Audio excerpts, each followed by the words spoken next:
When you log in, you will come to your home page on this solution. To create a new analysis, click the button at the top left. The new analysis wizard will guide you through setting up an analysis.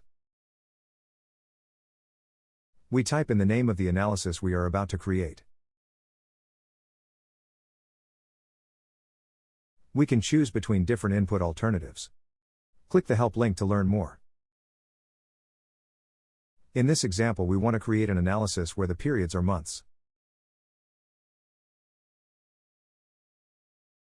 In this example, we want to input the expected values. First, we select which period we expect to start having revenues, and how much revenues we expect in that period. Then we input the expected revenues at the end of the forecast. The last step is to input the expected costs. We split the costs between variable costs and fixed costs. You can later, inside the solution, change all the data we have input. After we have clicked the Finish button, all the data is saved, and the forecast is calculated. The model. The input is made at the bottom half of the solution, organized into input tabs. You select Output from the drop-down lists in the top left area. The selected output is then shown on the top right.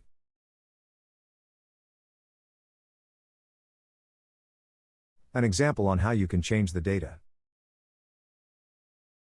First, I select to include costs in the chart, and then I will change these input costs.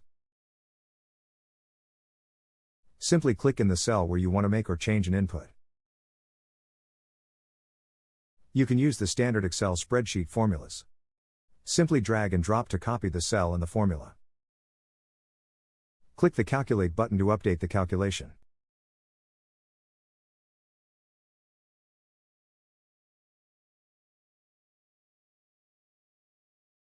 The new input costs are equal to the costs that are output in the chart.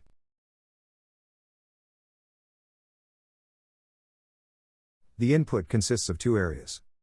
The top area is for specified inputs, as labeled in the column A. The bottom area is a free space area. Here you can have other data, specified calculations, etc. I will show you an example on how you can include more specified input. In this example, I will split the fixed costs into two different types of fixed costs. You can do this for the revenues and the other input variables also if needed.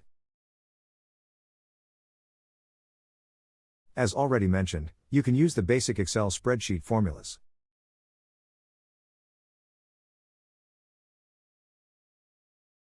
You can drag and drop the formulas just as you would in a spreadsheet.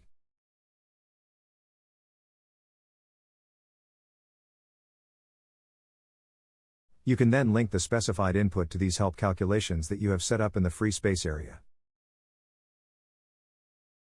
Then click the Calculate button in order to update your calculation.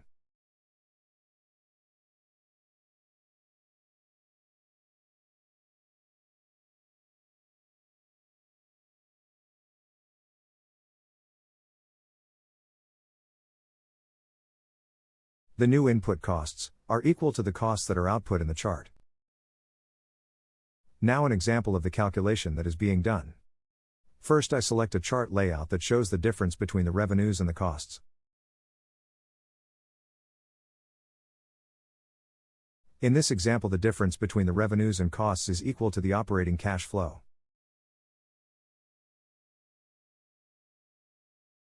I select to output the operating cash flow. The operating cash flow is negative the first periods. I select to output the calculated financing need. The calculated financing need is the accumulated, or total, financing need that is necessary to cover the first months with negative operating cash flow.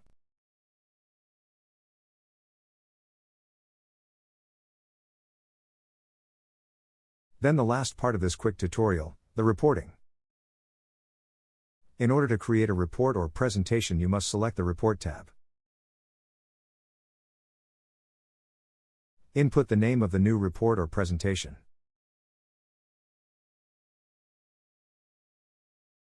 Click the Save button. Then you can add the selected chart to the report simply by clicking the Add to Report button. At the top right, you get a confirmation that the chart is added to the report. Then you can select a new chart that you want to add to your report. There are many other charts you can add to the report. You can also add text pages, images and videos to the report. Click the Save button. Create a report link. Enable report links. And then click Add Link. Give this report link a name. In this example, we select a live version report. Click the Save button. Then we can open the report link in order to see the report. You can also copy the report link and send it by email, message, etc. The reports can contain interactive charts, text, images and videos. The report are mobile friendly, and you can continuously update them.